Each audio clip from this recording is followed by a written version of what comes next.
Harry, talk us through that last play. Yeah, I guess it's a bit of a feel thing, but I personally think there was plenty of moments throughout the game that our team turned up and, really had some selfless acts, that kept us in the game and put us in those positions. I think Penrith dominated field position at time throughout the game, and I think Trent's charge down, that's the match winner for me. I think we all know the amount of work that Trent got throughout the game, but we all know how good of a kicker Nathan is. We all know how good he is with his field goals. So I think for him to put himself in the position and make that play, that's what kept us in the game. Harry, I think he was here a couple of years ago, round one against Para, Golden Point, same end of the field, very similar play. What's going through here? Do you know you're going to do that? Can you sense them rushing? Like, talk us through. Going through your head in that. I had lunch with Roy Masters, and he said, "Where are you playing?" I said, "Combank," and he said, "Oh, that's where you were pretty sneaky and scored a try in Golden Point against Parramatta." So I guess he put it in my head. You're not going to get it right all the time, but I think I just backed myself and felt a fair bit of attention going towards Munster. Obviously, he was set for the field goal, and he'd had a crack earlier in the game. But like I said, you're not going to get it right all the time, but I think Trent's play kept us in the game. What about there was Nathan had another shot at field goal. How did you see that? And you got a penalty for it. It's me or Craig? No, you. I think anyone in the game has seen that that's been policed numerous times, and that's the rules within the game. Even the other boys, they were aware of it the opposition, the Penrith boys, they were aware of it in the game and when it happened. I'm happy if that's the rules. We stick to it. If we want to change it, come out during the week and change it. But I think anyone would agree that that's been policed numerous times throughout the year.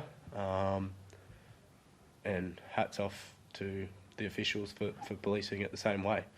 It would have been easy to change it. Harry would be surprised to hear that Penrith didn't think it was a penalty, that Nathan didn't think it was a penalty there, given what you just said. Well, I think there's been, like I said, numerous occasions throughout the year where it's been awarded a penalty, and there's probably a bit of inconsistency around it at sometimes, or confusion around it.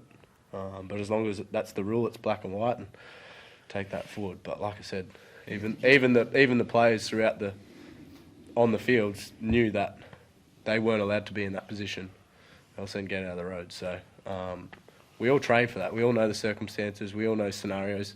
That time of the game, everyone trains and understands you're not allowed to be in that position, and it's a hard one for sure. It's a hard one, but that's just what's being policed throughout the season. Craig, what do you think of your team's performance? Like, probably the first half, you didn't have a lot of field position. That's part of their game. They defend really well. They get numbers in and really restrict your metres, and they done that very successfully in the first half. It's just in the second half. I think it started with about 13-minute arm wrestle.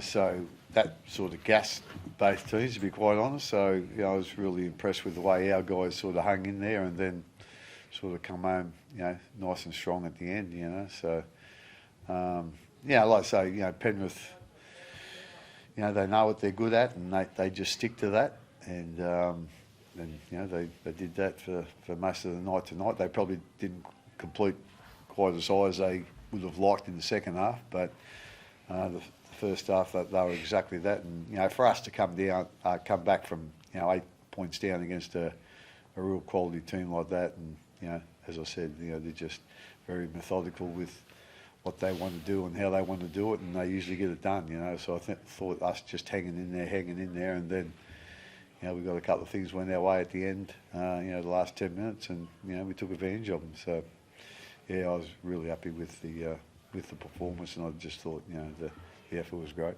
Can you talk us through the decision to put Money at fullback and bring in Pezet? Yeah, a little bit. Obviously, we weren't aware of, perhaps early in the week, but was going to be out. We didn't think that was going to happen, but he got ruled out, and you can't sort of argue with head knocks. So, we looking at putting Nick back there. He's done a really good job in the past. I think sometimes they just want to sort of make me happy type thing, but I just got the feeling when I sort of asked him that he wasn't overly fussed on it. He would have preferred to stay in the centre, so we put it there. So we just thought, put Munster there. We've been,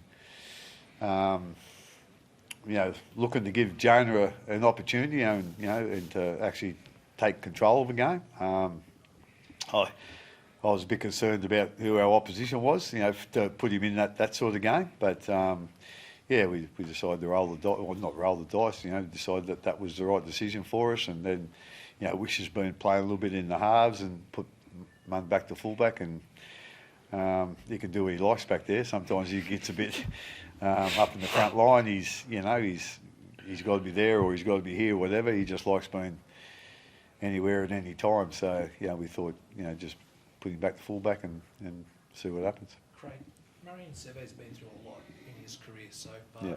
How pleased are you for him? He gets his crack against Penrith, comes up with that moment tonight, given what he's been through in just the past couple of months. With all due respect to the last few years, Yeah. I don't think I've ever seen a player be as unlucky with injuries as Marion Seda. And you just marvel at how, his resilience of just, keeps trying, keeps looking to get back into it. And, I think he might have played one game early this season, but I think even before that, it's been a while. But, he is a really talented player. He's strong. He likes the physical side of the game. But as I said, he just seems to get these injuries right at the times when he don't need to get an injury, and he's just so unlucky. But he's such a good guy, around the club. He's really quiet, really unassuming, and I think everyone, all the players out there, Harry would say that.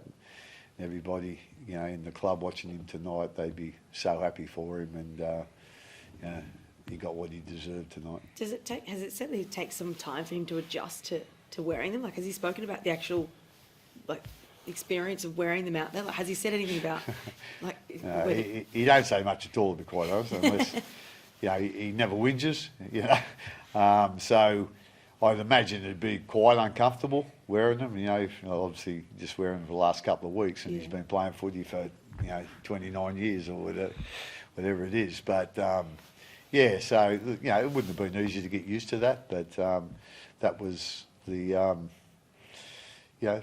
thought that was the best way to, try and protect that eye. The glasses are really soft, so there's no chance of injuring, an opposition player or anything. So, like I say, it would have been uncomfortable, I'd imagine, real uncomfortable. But as I said, he's a resilient bugger, and he just gets on with it.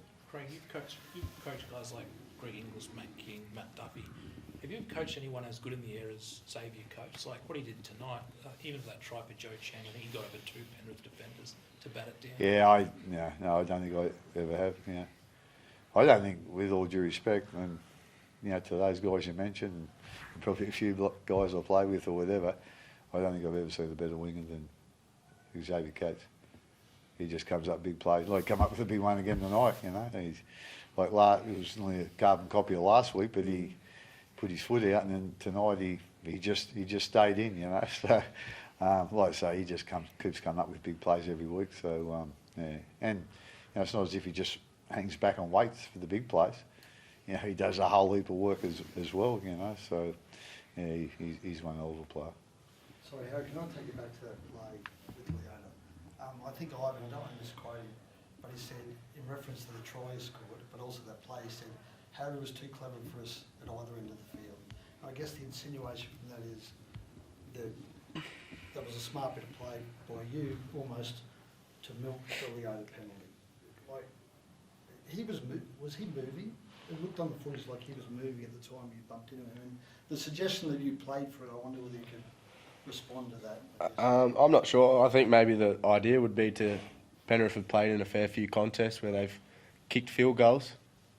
Maybe we go have a look at their setups. Have they got no one in front of Nathan? You know what I mean? Maybe if we go and look at that, they're well aware of that being a penalty. I'm not sure. Maybe that's something to look at. But no, look, to be honest, it's a lot of attention will go to that, but it doesn't need to. Like, the attention should go to what a quality contest it was, how good they played. You know,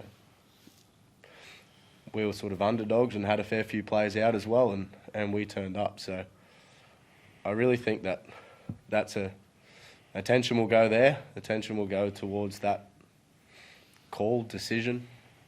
But why does it have to? Like, that was a good game. We all looked forward to a tight contest, and that's what we got. So, but yeah, to answer your thing, maybe we go back and have a look at some of the other field goal setups, and if they're consistent with Nathan knowing, you know, that no one should be in front of the ball. I'm not sure, but With all due respect, Reedy, I think at the end of the day you're asking the wrong people. yeah. We didn't make the decision, so probably better ask someone else.